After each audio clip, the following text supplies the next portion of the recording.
सुनहरी सुबह की पहली किरणों ने वैभवपुर राज्य को चूमा।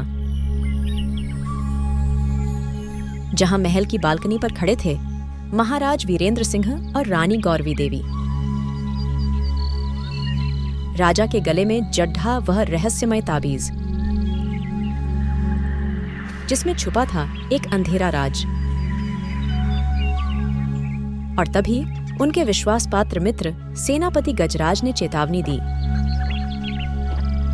काली गाढ़ी फिर दिखाई दी है।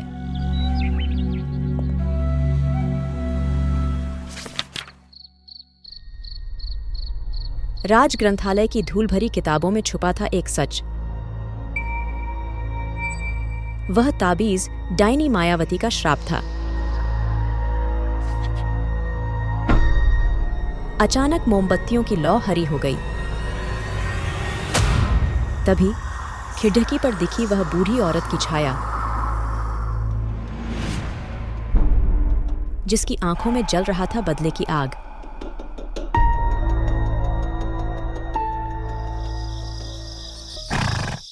घोड़ों की टापों की आवाज के बिना आई वह काली गाढ़ी। उसके पहियों से लिपटे थे जहरीले बेल। और फिर उतरा वह भयानक व्यक्ति, भूतनाथ। टूटे हुए मुखौटे के पीछे छुपा एक विकृत चेहरा। उसने राजा को दिया एक रहस्यमय पत्र, जिस पर लिखा था, याद करो। तभी अचानक काली गाड़ी गायब हो गई।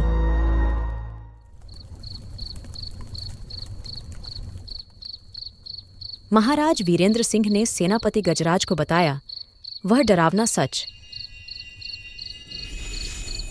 रातों को ताबीज फुसफुसाता है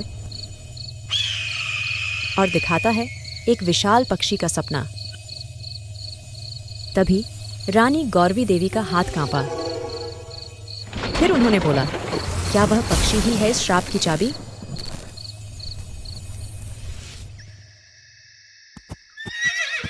अगले दिन राजा और रानी निकल पड़े उस घने जंगल में ताबीज की राज जानने के लिए। मायावन जंगल की घनी छाया ने उन्हें निगल लिया। पेड़ों पर उभरे चेहरे उन्हें घूर रहे थे। रास्ता खुद बदल रहा था, मानो जंगल जिंदा हो। और तभी नीली जुगनुओं ने दिखाया एक रास्ता। तभी महसूस होने लगा कुछ अनजाने आवाज। अचानक आसमान से आई वह जबरदस्त आवाज। दिव्य गरुड़, वह दैत्याकार पक्षी जिसकी आंखों में थे तारे। उसने कहा, यह ताबीज नहीं, एक कैद है, उस औरत की आत्मा का पिंजरा। तभी दिव्य गरुड़ के पंखों में दिखा वह अतीत। डायनी मायावती एक दयालु वैद्य थी, जिसे धोखे ने बना दिया राक्षस, और उसकी आत्मा को जबरदस्ती ताबीज के अंदर कैद किया गया। और अब वह चाहती थी बदला।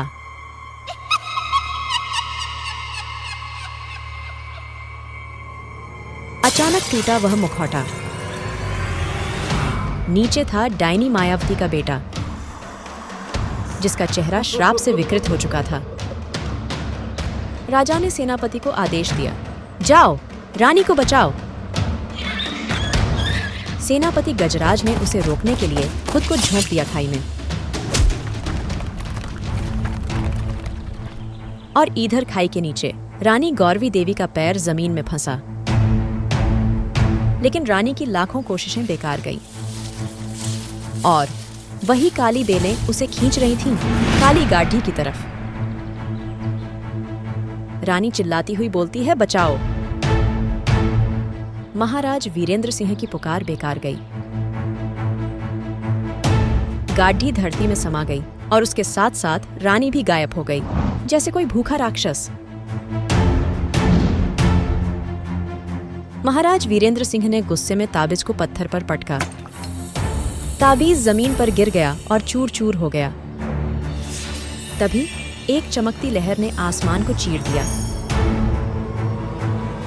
ताबीज के टूटते ही डायनी मायावती की आत्मा प्रकट हुई।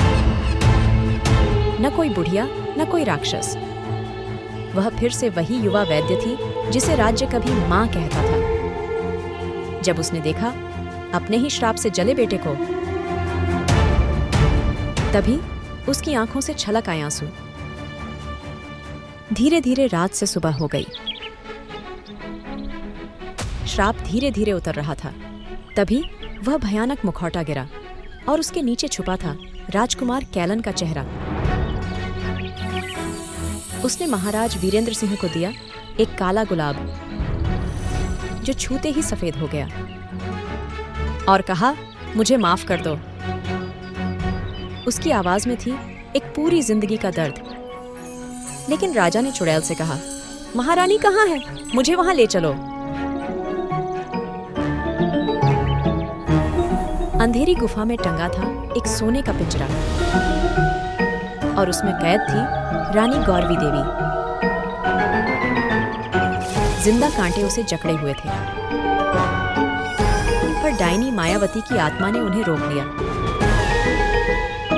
उन्होंने बोला, जल्दी करो, मैं ज्यादा देर नहीं रोक सकती। उसकी आवाज में थी एक मां की अंतिम इच्छा। लेकिन डायनी मायावती ने महाराज वीरेंद्र सिंह के सामने रखी शर्त, एक जान के बदले एक और जान देना पड़ेगा।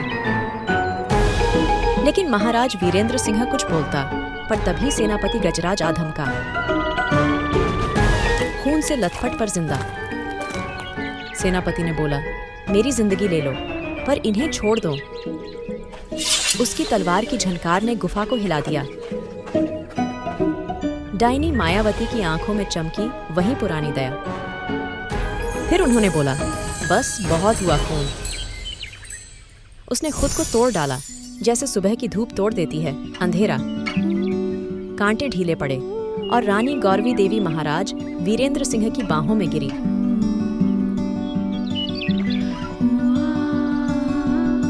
जैसे ही श्राप टूटा, राजकुमार कैलन के चेहरे से उतरने लगे निशान। सूखे पेड़ों पर खिल उठे फूल। बच्चों की हंसती आवाजें गूंज उठीं वैभवपुर की गलियों में। वह काला गुलाब अब पूरे राज्य में उगाया, पर अब सफेद था, मानो माफी का प्रतीक।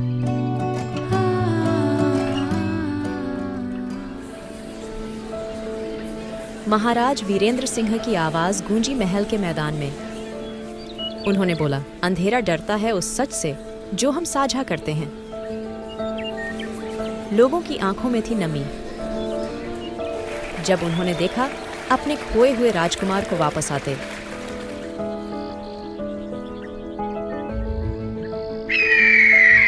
दिव्य गरुड़ के पंख फैले तो लगा जैसे आसमान छू लिया।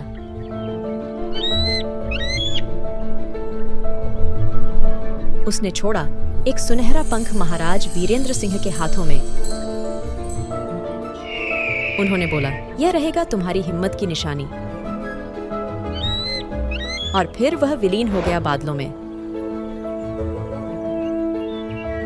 नई सुबह सूरज की पहली किरणों ने नहलाया महाराज वीरेंद्र सिंह और रानी गौरवी देवी को। उनकी परछाइयां मिल गईं एक होकर। टूटा हुआ ताबीज अब खाली था, पर चमक रहा था मानो कोई दिव्य रोशनी। सब कुछ शांत हो गया। तभी हवा में गूंजी वह आवाज, धन्यवाद। डायनी मायावती की यह अंतिम बात थी। और फिर बस रह गया एक जुगनू जो उड़ता चला गया नई कहानियों की तरफ।